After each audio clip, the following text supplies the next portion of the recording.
Hello student, मैं एकता सिंह आप सभी का ज्ञान चैतन्य चैनल में बहुत बहुत स्वागत करती हूँ। आज के इस टॉपिक में हम बचे हुए क्वेश्चन जो हैं उसको हम यहाँ पर कंप्लीट करेंगे। तो शुरू करते हैं। सबसे पहला क्वेश्चन है, मौद्रिक सकल घरेलू उत्पाद और वास्तविक सकल घरेलू उत्पाद में अंतर क्या है। तो यहाँ पर आधार वर्ष और चालू वर्ष की कीमतों में अंतर के कारण जो है अंतर जो है वो यही है, आधार वर्ष और चालू वर्ष। तो यहाँ पर आधार वर्ष और चालू वर्ष की कीमतों में अंतर के कारण जो है मौद्रिक सकल घरेलू उत्पाद और वास्तविक सकल घरेलू उत्पाद में अंतर होता है। मौद्रिक सकल घरेलू उत्पाद का संबंध जो है कुल वस्तुओं और सेवाओं के मौद्रिक मूल्य है, जबकि वास्तविक सकल घरेलू उत्पाद का संबंध एक वित्तीय वर्ष में उत्पादित कुल वस्तुओं व सेवाओं की मात्रा से है। तो यहाँ पर याद रखना मात्रा से है और यहाँ का मूल्यों से है। तो आगे देखते हैं अगला क्वेश्चन। एक खुली अर्थव्यवस्था में अर्थव्यवस्था का राष्ट्रीय आय, अभी जो ऊपर वाला क्वेश्चन हमने पिछले वीडियो में किया था, लास्ट से शायद लास्ट से थर्ड जो है इसी तरह से, तो यहाँ पर देख लेते हैं। ये वाला जो क्वेश्चन किया था हमने इसी से रिलेटेड है अगला क्वेश्चन। तो इसको देखते हैं। एक खुली अर्थव्यवस्था में राष्ट्रीय आय यानी कि वाई, और यहाँ पर क्रमशः है उपभोग को सी है, निवेश आई है, जी जो है गवर्नमेंट सरकारी, एक्स एक्सपोर्ट और एम जो है इम्पोर्ट यहाँ पर दी गई है। तो यहाँ पर बताना है कि कौन सा जो है फॉर्मूला यहाँ पर सही हो जाएगा। तो हमारा सी वाला जो है वो यहाँ पर सही हो जाएगा। तो एक खुली अर्थव्यवस्था में राष्ट्रीय आय में उपभोग प्लस निवेश प्लस सरकारी खर्च प्लस कुल निर्यात माइनस कुल आयात को शामिल किया जाता है, जिसमें कुल निर्यात एवं कुल आयात में अंतर को जोड़ा जाता है। और सही सूत्र जो है नेशनल इनकम बराबर हमारा जो है उपभोग कंज्यूम, निवेश इन्वेस्ट, गवर्नमेंट, और ये है एक्सपोर्ट और इंपोर्ट, इनको माइनस करके जो निकलता है वो हमारा नेशनल इनकम है। तो खुली अर्थव्यवस्था में निवेश की संभावना प्रबल होती है। उपभोग के अनुरूप जो है वृद्धि होने पर निवेश की संभावना तेजी से बढ़ती है। साथ ही आधारभूत संरचना को विकसित करने में सरकारी खर्च में भी वृद्धि होती है। अगला है, किसी देश के सकल घरेलू उत्पाद को उस देश के लोगों के कल्याण के सूचांक के रूप में नहीं लिया जाता है यदि क्या नहीं लिया जाता है। तो सकल घरेलू उत्पाद का वितरण जो है असमान है, इसको नहीं लिया जाता है अगर सकल घरेलू उत्पाद का वितरण असमान है। तो व्याख्या देख लेते हैं। किसी देश की सकल घरेलू उत्पाद को उस देश के लोगों के कल्याण के सूचांक के रूप में नहीं लिया जा सकता है, क्योंकि सकल घरेलू उत्पाद का वितरण जो है असमान है।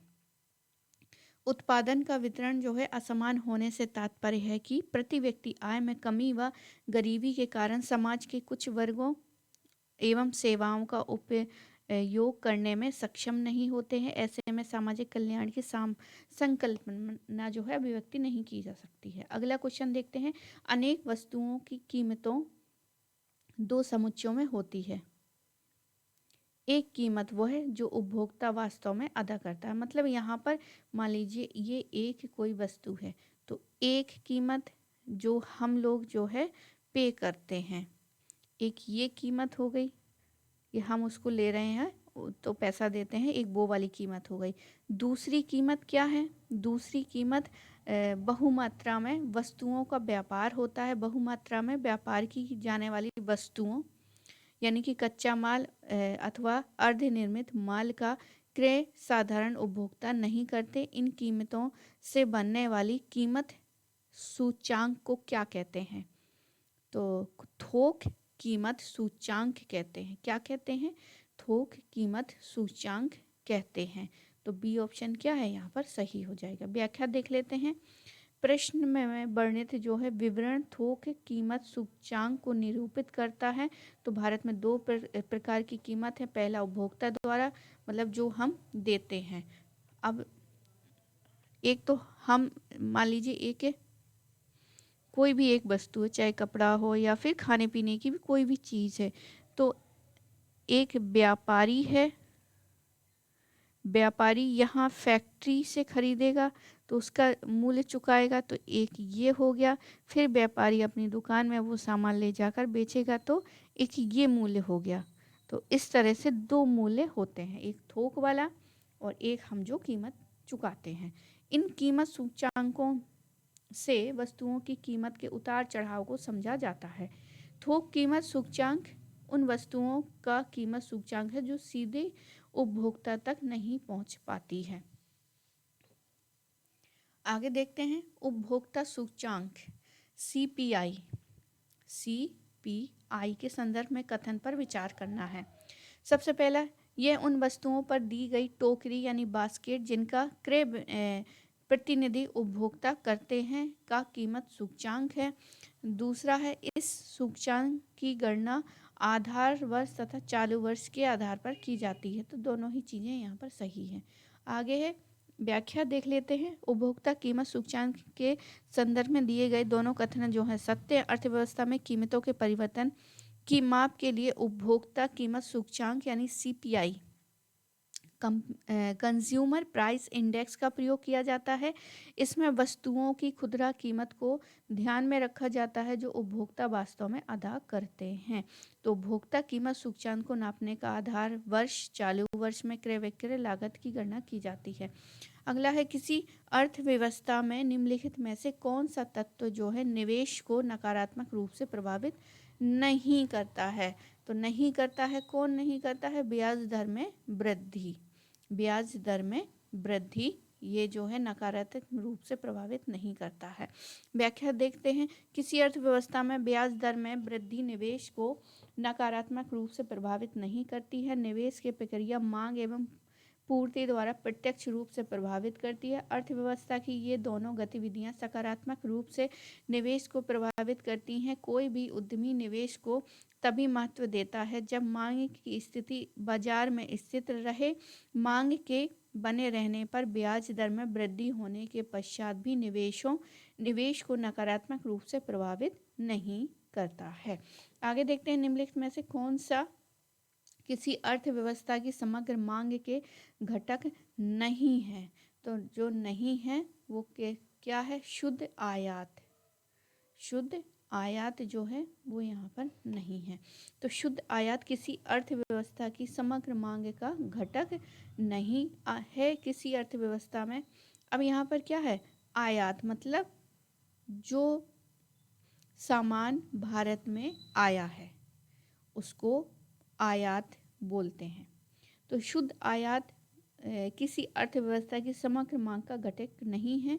किसी अर्थव्यवस्था की समग्र मांग के प्रमुख घटकों में उपभोग, सार्वजनिक व्यय, निवेश एवं शुद्ध निर्यात को शामिल किया जाता है। समग्र मांग में वृद्धि तभी होती है जब वस्तु व सेवाओं की उपयोगिता बढ़ती है। उपभोग में वृद्धि होने से ही मांग में वृद्धि होती है जिससे सार्वजनिक व्यय में बढ़ोतरी होती है, निवेश को प्रोत्साहन मिलता है तथा शुद्ध निर्यात में वृद्धि होती है। अगला क्वेश्चन, सूचियां दी गई हैं उसका मिलान हमको करना है। उपभोग, सीमांत प्रवृत्ति, सीमांत बचत, औसत उपभोग और औसत बचत। तो सबसे पहले उपभोग सीमांत प्रवृत्ति ये होता है आय में प्रति व्यक्ति आय में प्रति इकाई परिवर्तन से उपभोग में होने वाला परिवर्तन।